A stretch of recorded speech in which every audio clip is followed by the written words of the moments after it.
மொழியே எனதுயிரே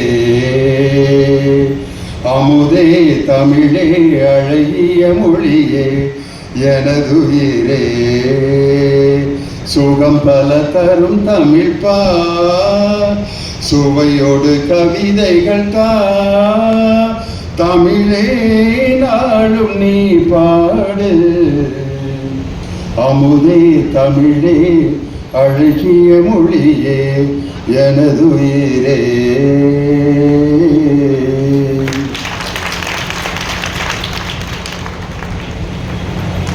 வரலாற்று சிறப்புமிக்க வேலூர் மாவட்டத்தின் மாவட்ட நிர்வாகமும் பொது நூலகத்துறையும் இணைந்து நடத்தும் 4ஆம் ஆண்டு புத்தக திருவிழாவை முன்னிட்டு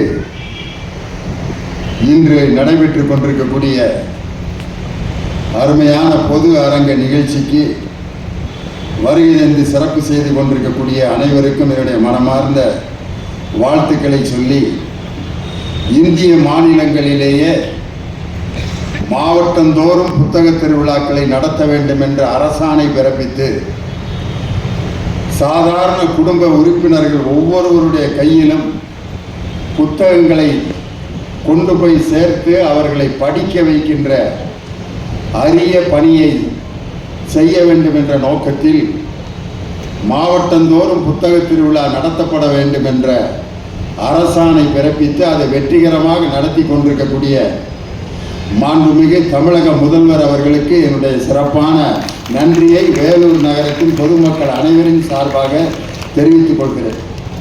இந்த அருமையான வேலூர் மாவட்டத்தில் நீர்வளத்துறை அமைச்சராகவும் சட்டமன்ற எங்களுடைய பட்டிமன்றத்தை ரசித்துக் கொண்டிருக்கக்கூடிய ரசிக பெருமக்களுக்கும் இந்த நிகழ்ச்சிக்கு வரவேற்புரை ஆற்றி எங்களை எல்லாம் பெருமைப்படுத்தி இருக்கிற பேராசிரியர், என்னை உருவாக்கிய தமிழ்நாடு முற்போக்கு எழுத்தாளர் மற்றும் கலைஞர்கள் சங்கத்தின் பொறுப்பாளர் பேராசிரியர் முத்துக்கழுவன் அவர்களுக்கும், தலைமுறை ஆற்றி சிறப்பு சேர்த்திருக்கின்ற என்னுடைய அருமையான ரசிகர் தனித்துணை ஆட்சியர் முத்திரைத்தாள் மரியாதைக்குரிய திரு ரமேஷ்குமார் அவர்களுக்கு என்னுடைய சிறப்பான நன்றியை சொல்லி, மாவட்ட நூலகர் பழனி அவர்களுக்கும் என்னுடைய சிறப்பான வாழ்த்துக்களையும் நன்றியையும் சொல்லி, நான் வந்து மேடையில் உட்கார்றப்ப முக்கால்வாசி சேர் காலியாக கிடந்துச்சு. லேசாக கண்ணீர் விட்டு அழுதுட்டேன். போன வருஷம் கூடியிருந்த கூட்டத்துக்கும் இப்போ கூடியிருக்கிற கூட்டத்துக்கும் வராமல் இருக்கிறதுக்கு என்ன காரணம்னு நானே யோசித்தேன். முதல் காரணம், மக்கள்லாம் கிளம்பணும்னு முடிவெடுக்கிற நேரத்தில் மழை தூருச்சு. 5:30 மணிக்கு தான் போகலாமா, யோனி பட்டிமன்றமா அப்படிங்கிறப்ப சடச்சடன் மழை அடிச்சிச்சு. அதான் ரெக்கார்டு பண்ணிக்கிட்டு இருக்காங்கல்ல, திருப்பி போடுவாங்க, அப்போ கேட்டுக்கிடுவான் அப்படின்ட்டு நிறைய பேர் டேரா போட்டாங்க. அது ஒரு காரணம். இன்னொரு முக்கியமான காரணம், இப்போ குவார்டர்லி லீவு, எல்லாம் குடும்பத்தோட குற்றாலம் கொடைக்கானல் அங்கங்கே கிளம்பி போய் பாதி பேர் இப்போ வேலூர்லேயே இருக்க மாட்டாங்க. அதையும் மீறி வேலூர்லேயே இருக்கீங்க நீங்கள்லாம். அந்த கூட்டத்திலேயும் இவ்வளோ பேர் இந்த அரங்கத்தை நிறைந்திருக்கிறீர்கள் என்றால், லியோனியினுடைய பட்டிமன்றமும் தமிழ் சுவையும் இசையையும் ரசிக்கக்கூடிய ரசிகர்கள் இன்னும் குறைந்து விடவில்லை அப்படிங்கிற நம்பிக்கையை தான் நீங்கள் கொடுத்துருக்கிறீங்க. ரொம்ப சந்தோஷமாக இருக்கு. அருமையான நிகழ்ச்சியை தொகுத்து வழங்கி இந்த மேடை எங்களுக்கு அளித்திருக்கின்ற எல்லோருக்கும் என்னுடைய வணக்கத்தை சொல்லி, எனக்கு முன்னால் அருமையாக உரையாற்றிய பேராசிரியர், அக்ஸீலியம் கல்லூரியினுடைய ஆங்கிலத்துறை தலைவர் பேராசிரியர் முனைவர் அமுதா அவர்களுக்கு கொடுத்த தலைப்பு அச்சமில்லை அச்சமில்லை. ஆனால் வரவேற்பு ஆட்டினவர் அவரை பயப்பட வச்சுட்டார். 7 நிமிஷம், ரொம்ப போனால் 10 நிமிஷம் அப்படின்ட்டு ஒரு பெண் இப்படி மேடையில் பேச வந்ததே பெருசு. வர்றப்பே 7 நிமிஷம் 5 நிமிஷம்னு அவங்களுக்கு நேரத்தை சுருக்கியது உண்மையிலே எனக்கு வேதனையாக இருக்கிறது. இன்னும் ஒரு 10 நிமிடங்கள் அம்மா அவர்கள் பேசியிருந்தார், இங்கே வந்திருக்கக்கூடிய சகோதரிகளுக்கெல்லாம் நம்மளும் இதே மாதிரி மேடையில் அச்சமில்லைங்கிற தலைப்பில் பேசணும் அப்படிங்கிற உற்சாகம் வரணும். அதனால தான் இன்னைக்கு பெண்கள் பேசணும், படிக்கணும், அவர்கள் தலைமை பொறுப்புக்கு வர வேண்டும் என்ற நோக்கத்தில் தான் தமிழ்நாட்டில் உள்ள மாநகராட்சிகளில் 11 மாநகராட்சிகளில் பெண்கள் மேயராக இருக்கிற சரித்திரத்தை படைத்தது நமது தமிழ்நாடு அரசு. 38 மாவட்டங்களில் 21 மாவட்டங்களில் பெண்கள் ஆட்சித் தலைவர்கள். அதில் வேலூரில் பெண் ஆட்சித் தலைவர் சுப்புலட்சுமி அம்மா IAS, அவங்க ஆட்சித் தலைவராக இருக்காங்க. அப்படி இருக்கும்போது லியோனி பட்டிமன்றத்துக்கு முன்னாடி ஒரு பேராசிரியர் பேசினது, அதனால் நம்ம பேராசிரியர் கோச்சிக்க கூடாது. அவர் என்ன நோக்கத்தில் சொன்னார்னா, ஏற்கனவே கூட்டம் கம்மியாக கிடக்குது, இருக்கிறது கிளம்பிட போகுதுங்க, அதனால் எல்லாத்தையும் டைமுக்கு ஆரம்பிச்சிடுவான் அப்படின்ற நோக்கத்தில் தான் அவரும் அவங்கள அவசரப்படுத்தினார். 5 நிமிடம் 10 நிமிடம் பேசினாலும் செறிவான பேச்சை, திருக்குறள் எப்படி 1.5 வரிகளில் உலகத்தை அளந்ததோ அதுபோல அச்சமில்லை அச்சமில்லை என்ற அந்த தலைப்பில் 10 நிமிடங்களில் அருமையான செய்திகளை சொன்ன பேராசிரியர் பெருந்தகை அவர்களுக்கு என்னுடைய சிறப்பான வாழ்த்துக்களையும் நன்றியையும் சொல்லி, இன்னைக்கு கொடுத்திருக்கிற தலைப்பு நிறைவான வாழ்விற்கு வழிகாட்டுபவர்கள். பாட்டாளிகளா படிப்பாளிகளா? பாட்டாளிகள் பார்த்தீங்களா, ஆதித்தலைவரை எப்படி உழைச்சிருக்காருன்னு. உழைச்சிருந்தா இப்படி இருந்திருப்பாரா? இருந்தாலும் உழைத்ததனால தான் நான் இப்படி இருக்கேன் அப்படின்னு சொல்கிறார். மிகப்பெரிய கடுமையான உழைப்பாளி. அதே மாதிரி படிப்பாளிகள்னு பேசுறதுக்கு 2 பேர். நிறைவான வாழ்க்கை யாராவது வாழ்ந்துருக்கிறோமா? ஒருத்தரை கூப்பிட்டு வாழ்க்கை நிறைவாக இருக்காயா, எந்த பிரச்சனையும் இல்லையா, மகிழ்ச்சியாக இருக்கியா அப்படின்னு கேட்டால் ஒரு சில பேர் இருக்கேன் ஆனா அப்படின்னு ஒரு பிட்டை போடுவேன். நல்லா தான் இருக்கேன், இருந்தாலும் பெரிய வயலுக்கு இன்னும் வேலை கிடைக்கல அப்படிம்பார். இன்னொருத்தர் நல்லா தான் இருக்கேன், வீட்டுக்காரம்மா நல்ல மனைவி தான், பிள்ளைகள் நல்ல பிள்ளைகள் தான், சுகரு நினச்சது திங்க முடியல, ஊர் போயெல்லாம் பிரியாணி திங்கிறேன், என்னைய கஞ்சிக்கு மேலே எதையும் குடிக்க இருக்காங்க, நான் என்ன பண்ணுறது, கவலை. இன்னொருத்தருக்கு சுகர் இல்லை, ப்ரெஷர் இல்லை, ஒன்றும் இல்லை, என்ன வேணாலும் சாப்பிடலாம், வாங்குறதுக்கு காசு இல்லைங்கிறாரு அவரு. என்ன வேணாலும் சாப்பிடலாங்கிறாங்க, வாங்குறதுக்கு காசு இல்லைப்பா, சிரமமாக இருக்கு, 4 பிள்ளைகளை பெற்றுட்டேன், படிக்க வைக்கிறதுக்கே சம்பளம் சரியா போயிருக்கு. ஒவ்வொரு ஆசைக்கும் அடுத்த பிறகு அடுத்த ஆசை தொடங்கிடுது. என் மகனுக்கு நிம்மதியாக கல்யாணம் முடிச்சா போதும் அப்படிங்கிறான், அது போதும், அதுக்கப்புறம் எனக்கு வேற எதுவும் வேணாம். மகனுக்கு நல்லா கல்யாணம் முடிஞ்சிருச்சு இல்லை, பேசாமல் உட்கார மாட்டேன். ஒரு நல்ல பிள்ளைய பெற்றுட்டான்னா அதுக்கப்புறம் நான் நிம்மதியாக கண்ணை மூடிடுவேன். பேர பிள்ளைய பார்த்துட்டு, பேர பிள்ளைய ஆம்பளை பிள்ளை ஒரு பொம்பளை பிள்ளை பிறந்துருச்சு, கண்ணை மூட மாட்டேன். அந்த பிள்ளைகளை ஒரு பள்ளிக்கூடத்தில் சேர்த்து, நல்ல பள்ளிக்கூடத்தில் சேர்த்து படிக்கிறத பார்த்துட்டு கண்ணை மூடிட்டேன்னா நல்லா இருக்கும். நல்ல பள்ளிக்கூடத்தில் சேர்த்தாச்சு, கண்ணை மூடுவியா? இல்லை, அவனை ஒரு படித்து ஒரு காலேஜில் ஒரு டாக்டர் ஆக்கி பார்க்கணும்னு ஆசையாக இருக்கு. டாக்டர் ஆகி MBBS சேர்ந்துட்டான்னா கண்ணை மூடிடுவேன். MBBS சேர்ந்துட்டேன், கண்ணை மூடுவியா? இல்லை பேசாமல் இருப்பியா? MBBS சேர்ந்து படிச்சுக்கிட்டு இருக்கேன், அப்போ போதும்னு நினைக்க மாட்டேன்.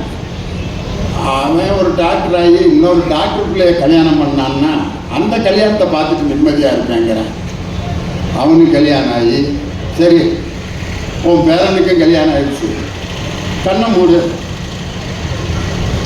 அவனுக்கு ஒரு பிள்ளைய பார்த்து ஒரு கொள்ளு பேரனை பார்த்துட்டா போய்கிட்டே நிம்மதியாக கண்ணை மூடிடுவேன். கடைசி வரைக்கும் கண்ணை மூடுற வரைக்கும் ஆசைக்கு அளவே கிடையாது. இதைத்தான் நம்ம யுகபாரதிங்கிற கவிஞர் கும்கி படத்து பாட்டில் எழுதியிருக்காரு.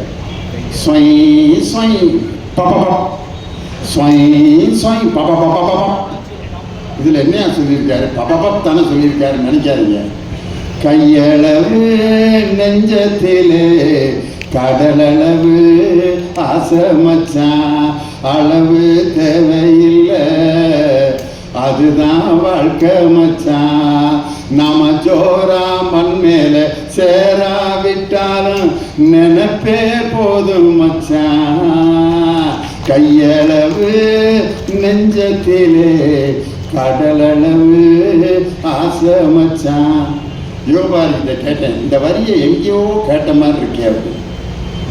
எங்கேயோ இல்லை, கண்ணதாச வரியை பார்த்துட்டு தான் நான் எழுதினேன். ஒத்துக்கிட்டார். எந்த வரி உங்களுக்கே தெரியும். பாதகாணிக்கைங்கிற படத்துல கையளவு உள்ளம் வைத்து கடல் போல் ஆசை வைத்து விளையாட சொன்னானடி, என்னை விளையாட சொன்னானடி. கையளவு உள்ளம் வைத்து கடல் போல் ஆசை வைத்து. ஆசைக்கு அளவே கிடையாது. நிறைவான வாழ்க்கை அப்படிங்கிறது எப்படி நமக்கு கிடைக்கும்? நம்ம மனசு தான் காரணம். போதும், ரைட், இப்போ நான் நிம்மதியாக செத்தா நிம்மதியாக சாவண்டான்னு எவன் துணிஞ்சு சொல்கிறானோ அவன் தான் வாழ்க்கையில் மகிழ்ச்சியாக இந்த நொடியில் வாழ்வதற்கு தயாராக இருக்கான் பார், அவன் தான் வாழ்கிறான்னு. நாளைக்கு நாளை மறுநாள் அடுத்த வருஷம் ஆகா ஓகா இப்படியே கவலைப்பட்டு திட்டமிடலாம். கவலைப்பட்டுக்கிட்டு இருக்கக்கூடாது. இந்த நிறைவான வாழ்க்கைக்கு பெரிதும் துணை புரிபவர்கள் யார்? பாட்டாளிகள், உழைப்பாளிகள். உழைப்பா படிப்பா? அதான் இன்னைக்கு தலைப்பு. பிறந்தொன்னே உழைப்பு படிப்பு ரெண்டுமே தொடங்கிடுது. பிறந்தொன்னே எந்த குழந்தை கையும் காலையும் இப்படி ஆட்டுதோ அதுதான் வாழ்றதுக்கு தகுதி ஆயிடுச்சுன்னு அர்த்தம். பிறந்தோன்னு இப்படியே கிடைக்கிறான்னு வச்சுக்கோங்க. என்ன நினைப்போம் பிள்ளைய பார்த்துட்டு, ஐயோ டேய் என்னடா இப்படி பத்து போட்டிருக்க, நர்ஸுக போட்டு தொடையையும் கன்னத்தை கிள்ளு கிள்ளுன்னு கிள்ளி அடிச்சு கன்னத்தில் போட்டு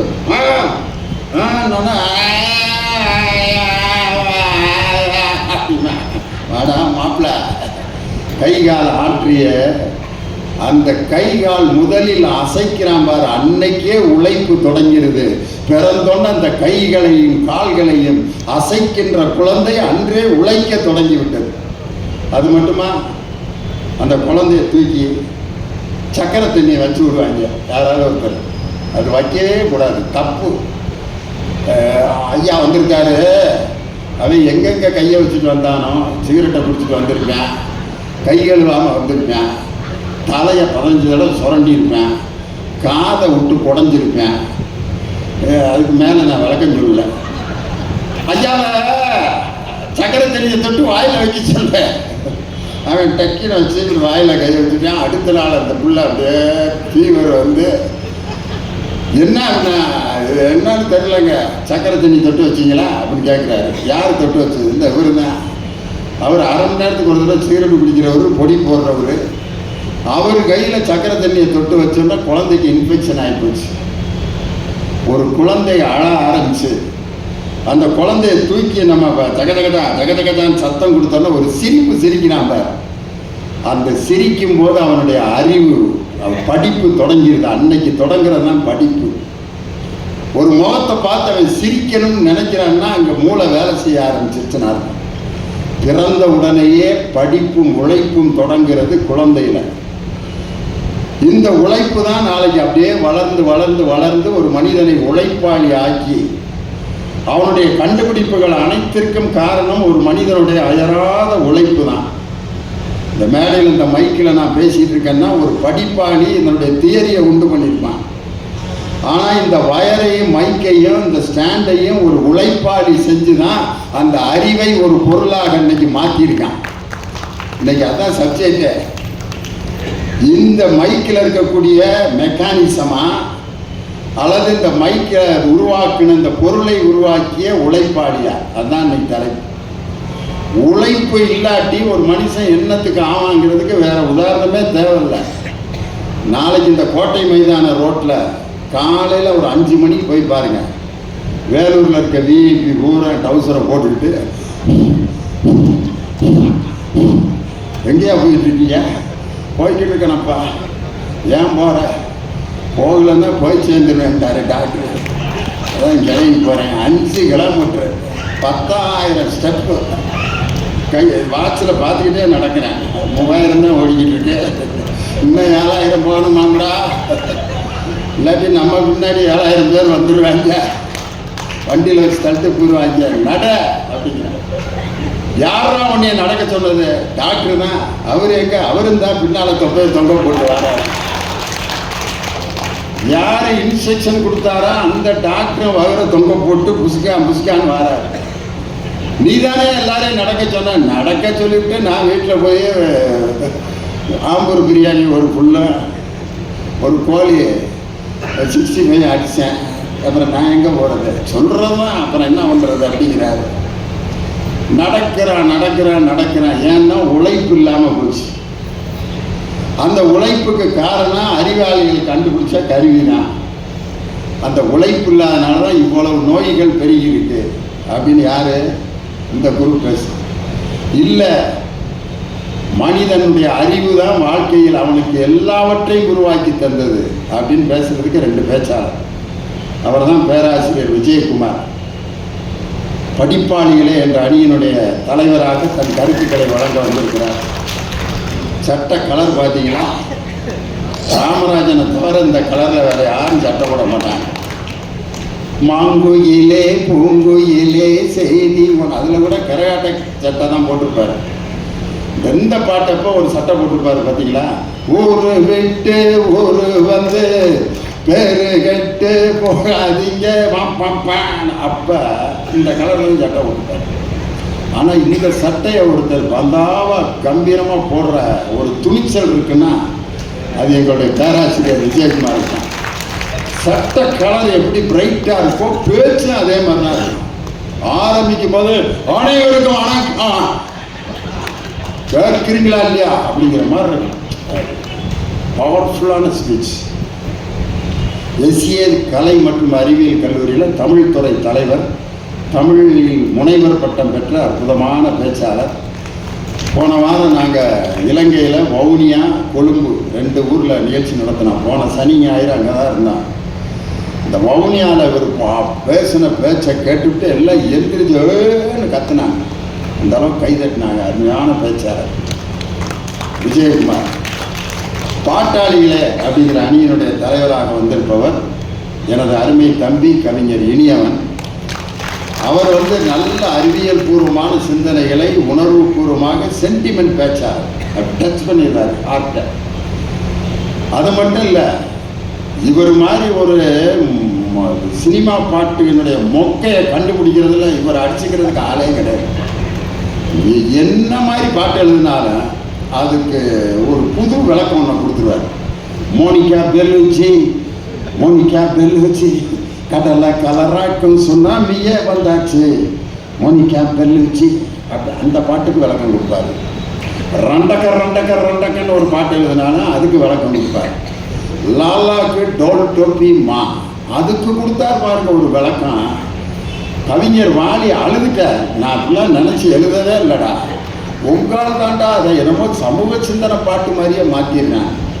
இப்போ எழுதுன ஒரு பாட்டுக்கியா, நீ இருக்கிறது ஓலை கொட்டாயா, சும்மா நடக்கிறது தவளை கட்டாயா, மஜாவாய் நிற்கிறீங்க பஞ்சு முட்டாயா, ஆமா பஞ்சு முட்டாயா, தோஜாவாயிருக்கிறே ஓமடியில் சாஞ்சு, சாஜாவாயிருக்கிறிய வாட்டர் பாக்கெட்டு மூஞ்சி, காஞ்ச மிளக போல நான் இருக்கிறேன்னு காஞ்சி, என் மனசு உசுக்குரிய உன் மீனை போல ஆஞ்சி. இந்த பாட்டுக்கு உட்காந்து ஒரு விளக்கம் கொடுத்தாரு. கொழும்புல அவங்க நாங்கள் பல தடவை கேட்டிருக்கோங்க அந்த பாட்டை, ஆனால் இப்படி ஒரு அர்த்தத்தில் நாங்கள் கேட்டதே இல்லைன்ட்டாங்க. அடுத்த நாள் பத்திரிகையிலலாம் விளக்கம் கொடுத்தா அதுக்கு எழுதியிருந்தாங்க. அவர் தான் கவிஞர் இனியவன். பாட்டாளிகளேங்கிற அணிக்கு படிப்பாளிகளேங்கிற அணியை நிறைவு செய்ய வந்திருப்பவர் மிகச்சிறந்த பேச்சாளர், நல்ல பாடகர், நல்ல பாடுவார். அவர் ஒரு நல்ல குறும்பட இயக்குனர், டைரக்டர். அவர் அநீதின்னு ஒரு குறும்படத்தை டைரக்ட் பண்ணார். அவர் பண்ணார் நல்ல படம் தான். ஆனால் என் குடும்பத்தில் அது ஏற்படுத்தின மாற்றம் இருக்குது பாருங்கள். அந்த அநீதின்ற படத்தில் நடிக்கிறதுக்கு ஆள் தேடிக்கிட்டு இருந்தார். என் மகனை பார்த்தார். MBA BTech படிக்க வச்சேன். என் மகனை படிக்க வச்சு ஒரு கம்பெனியில் அசிஸ்டன்ட் மேனேஜராக 80,000 ரூபாய் சம்பளத்தில் இருந்தான். அவனை கேமரா முன்னால் இன்ஸ்பெக்டர் வேஷத்தை போட்டு கொண்டு போய் நிப்பாட்டினார். வேலை எழுதி கொடுத்துட்டாங்க. இப்போ முழு நேர நடிகராக டெலிவரி பாய் அப்படின்னு ஒரு படத்தில் இப்போ ஷூட்டிங் நடந்துட்டு இருக்கு சென்னையில். சண்டை காட்சி நடிச்சிட்டு இருக்கேன். சாமானியன்னு ராமராஜன் சாருக்கு மருமானம் நடித்தான். சீனு ராமசாமி சார் டைரக்ஷனில் கோழிப்பண்ணை செல்லத்துறை அப்படிங்கிற படத்தில் நடித்தான். நடிகர் ஆகிட்டான். இப்போ என் மகனை இன்ஜினியரை நடிகனாக்கிய பெருமை கடலூர் தனியவேலன் தான் சார். மாண்புமிகு பறையின்னு ஒரு படம் நடித்து அந்த படம் பிரான்ஸில் படம் வெளியாகிறதுக்கு முன்னாடியே விருதுக்கு தேர்வாகி போயிருக்கு. அந்த அளவுக்கு என் மகனை ஒரு திரைப்பட நடிகராகினார். இந்த பக்கம் பாட்டாளிகளே என்ற அணியை நிறைவு செய்ய வெளியிலே மிகப்பெரிய உழைப்பை செலுத்தாவிட்டாலும் வீட்டிலே அவர்கள் உழைக்கின்ற அந்த உழைப்பிற்கு நாம் இதுவரை எந்த சன்மானமும் கொடுத்ததில்லை. அந்த வீட்டிலே உழைக்கின்ற பெண் வர்க்கத்தினுடைய பிரதிநிதியாக வந்திருப்பவர் என்னுடைய அருமை சகோதரி என் மக நாகநந்தினி. கல்லூரி மாணவியாக பள்ளி மாணவியாக இருந்த சமயத்திலிருந்தே எங்கள் அணியில் பேசிகிட்டு இருக்காங்க. அவங்க பேசும்போது பல மேடையில் நான் சொல்லியிருக்கேன், முக பாவனைகளோடு பேசுவாங்க. நம்மெல்லாம் அனைவருக்கும் வணக்கமோ, அவங்க அனைவருக்கும் வணக்கம், வாழ்க வளமுடன் அப்படிமா. ஏன்டா இவ்வளவு அலட்டி பேசுகிறாங்கன்ட்டு நான் ஆரம்பத்தில் ஒரு மாதிரி யோசித்தேன். ஆனால் அப்புறம் விசாரித்த பிறகுதான் தெரியுது, அவங்க காது கேளாத வாய் பேச முடியாத குழந்தைகளுக்கு ஆசிரியராக இருக்காங்க. அதனால் அவங்க அப்படி முகபாவனையோடு பேசினாதான் அந்த குழந்தைகளுக்கு புரிய வைக்க முடியும். அருமையான பேச்சாளர், வளர்ந்து வருகின்ற சிறந்த பேச்சாளர். அவங்க தமிழ்நாடு முழுவதும் எங்களோடு பேசி கொண்டு வருகிறார். திருமதி கோவை நாகநந்தினி. 4 பேர் நல்லா பேசுகிறதுக்கு அமர்ந்திருக்கிறார்கள். அருமையாக ரசித்து கேட்டுட்ருக்கீங்க. நம்ம பேராசிரியர் அமுதா சொன்ன மாதிரி நீங்கள் கூச்சலிடுபவர்களாக இருக்கக்கூடாது, குரல் கொடுப்பவர்களாக இருக்க வேண்டும்னு ஒரு வரியில் இந்த நாட்டில் நடந்து கொண்டிருக்கக்கூடிய விஷயத்தை அப்படியே ஒரு வரியில் சொல்லிட்டாங்க. இப்போ நான் பேசும் பொழுது நல்ல செய்தி சொல்கிறப்ப கைதட்டணும், நகைச்சுவை சொல்கிறப்ப சிரிக்கணும், சோகமாக ஏதாவது சொன்னா 2 சொட்டு கண்ணீர் விடணும், ஆவேசமாக பேசினா அப்பா அப்படிங்கண்ணா. இப்படி ரியாக்ஷனாக அப்பப்போ எது தேவையோ கொடுத்துட்டு இருந்தா தான் நீங்கள் நல்ல ரசிகர்கள், நான் ஒழுங்காக பேசுகிறேன்னு அர்த்தம். நல்லா இருக்கீங்களான்னு கேட்குறப்பையோ ஓன்னு கத்துறீங்கன்னு வச்சுக்கோங்க, என்னைத்தான் சந்தேகப்படுவாங்க. இவன் ஏதோ மெண்டல்தனமாக பேசிகிட்டு இருக்கேன், அதுதான் கேட்காம ஓன்னு கத்துறாங்க. தொடங்கினதுலேருந்தே கை தட்டிக்கிட்டு இருக்கீங்கன்னா என்ன நினைப்பாங்க, இருந்தாலும் என்ன செஞ்சுக்கிட்டு இருக்கான்னு தெரில, ஒவ்வொரு வார்த்தைக்கு கை தட்டிக்கிட்டு இருக்காங்க, என்னமோ நடக்குதுறான்னு நினைப்பாங்க. ரசிகர்கள் என்பவர்கள் பல உணர்வுகளை அவ்வப்போது வெளிப்படுத்துபவர்கள் தான் ரசிகர்கள். இது ரசிகர்களின் கூட்டம், அறிவு சார்ந்த கூட்டம். இது கூச்சலிடும் கும்பல் அல்ல. அந்த கூச்சலிடும் கும்பல்களுக்கு மத்தியில் அறிவு சார்ந்த கூட்டத்தை இந்த புத்தக திருவிழாவிலே நடத்தி கொண்டிருக்கக்கூடிய எல்லாருக்கும் என்னுடைய வணக்கத்தை சொல்லி, நிறைவான மகிழ்வை உருவாக்குபவர்கள் படிப்பாளிகளே என்ற அணியை துவங்கி வைத்து பேராசிரியர் விஜயகுமார் உங்கள் பலத்த கரவொலியோடு தன் கருத்துக்களை வழங்க வருகிறார்.